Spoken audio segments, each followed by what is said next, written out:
Got another story for you today. This one is super short, so sit back, relax, multitask, do what you're going to do, and let me tell you a story. This one is called The Deep-Seated Fear of Ariana Jack. This was paradise.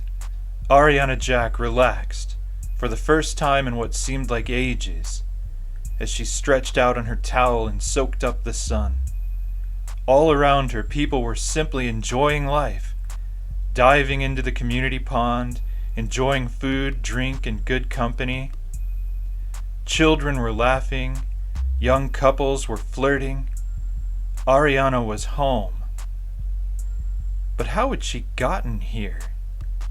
Wasn't she supposed to be somewhere else? It didn't matter. She needed this.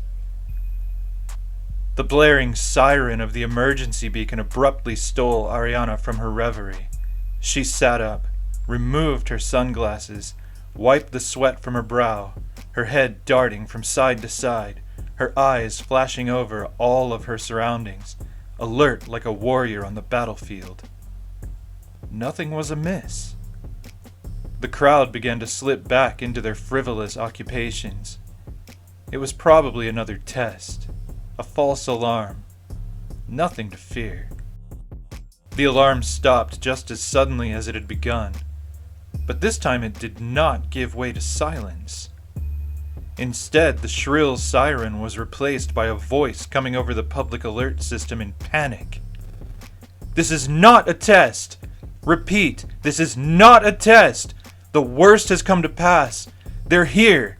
They are coming for us all, and there is nothing we can do to stop them. We knew this day would come. Prepare yourselves. Everything is going to change. Repeat, this is not a test." The voice droned on, listlessly, without any sense of hope. Panicked, Ariana jumped to her feet, her swimwear the only armor she had. How had she gotten here anyway? There was no time. She looked to the sky, and she saw them. A shadow crossed over the people on the ground as the invading swarm locked them in their sights. "Babies!" a man cried out in terror. "The babies have found us! Our lives are over! Run! Everybody run for the hills!" The terrible giggling of the flying babies filled the air as they chortled and squealed with delight. They began to open fire, fierce red laser beams blazing forth from their eyes and mouths, striking people down where they stood, ending all of their selfish plans forever. Ariana grabbed a trash can lid and deflected the blasts of a group that flew low to take her out. "Over my dead body, you little..." A crippling pain overtook her. The babies stared at her, giggled, and flew off as though they had succeeded. Filled with an unholy dread, Ariana looked down at her now massively pregnant belly. She felt it kick. "No! No! This can't be happening!" Her water broke, and Ariana Jack, Ariana the Fearless, cried out in terror. Ariana awoke, still screaming, as a tendril was pulled from her nose. She remembered. She wasn't back home at the community pond. She was in deep space, a prisoner aboard the pirate vessel of Prince Montalban V, more commonly known as Red-Eye the Merciless. She found herself looking into his legendary eyes, one organic, the other a glowing red cybernetic. Her enemy spoke as his robotic first mate finished removing its appendage from Ariana's nostril and switched off the image that had been projected from her mind onto the wall. "So, Ariana the Fearless, the pirate who cannot be made to flinch, is afraid of babies," he scoffed, amused and disgusted all at once. "That is a stupid fear." Still under the effect of the robot's probe, Ariana insisted, "No, You don't get it. I can't have a baby right now. I'm a lifer. I can't get tied down by anything. Not ever. And I really don't want to be tied down with Captain Phasmo. It was just for fun. It's shallow. I don't even know how it started. He's just so virile and attractive. But he's not father material. Not even close. And he's half Acadian. He has gills, scales in odd places. And that, Red-Eye finished for her, a note of admiration in his voice, that magnificent red crest upon his head.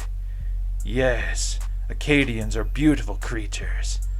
But I don't know how much of that would pass on to my child. What do I do with a kid who has gills? Listen to me, Ariana Jack, Red-Eye said. Your fear is of no use to me, unless everyone aboard Phasmo's ship also fears to have his child.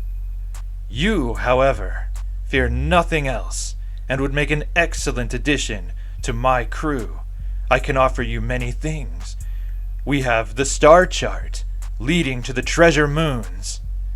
We have a copy, she answered smugly. That explains so much, he sighed. Well, we have benefits. We have a union. Red-Eye stood, going pale with horror. What kind of a space pirate allows his crew to unionize?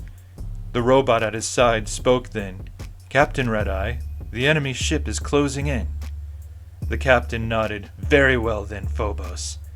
Kill her.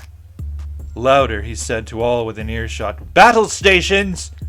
News of her ship coming after her helped bring Ariana back to herself. Absently, she had been working the locks that bound her to her chair, and now she was free. She jumped up, snapped the nearest pirate's neck, took his gun, and shot the robot directly in the chest. She fought her way to the escape pods, hitting Captain Red-Eye in the shoulder with a hasty shot meant for his head. At last she escaped, drifting into space between the two ships, and she knew she would soon be home, with her crew. But, just like her relationship with Captain Phasmo, the deep-seated fear of Ariana Jack was going nowhere. So that was the deep-seated fear of Ariana Jack. I wrote that, it's so short because I wrote it for a contest that there was a limited word count, and I wrote right up to the limit. So that's just what popped in my head. I enjoy that character. Even though I only worked with her for literally a few pages, so I'm probably gonna revisit that little world with without restrictions at some point in the not too distant future. So, meanwhile, I hope you enjoyed The Deep-Seated Fear of Ariana Jack. It's available as a Kindle ebook on Amazon.com. You can get a print copy that's mostly filled with ads because it's literally just a few pages long.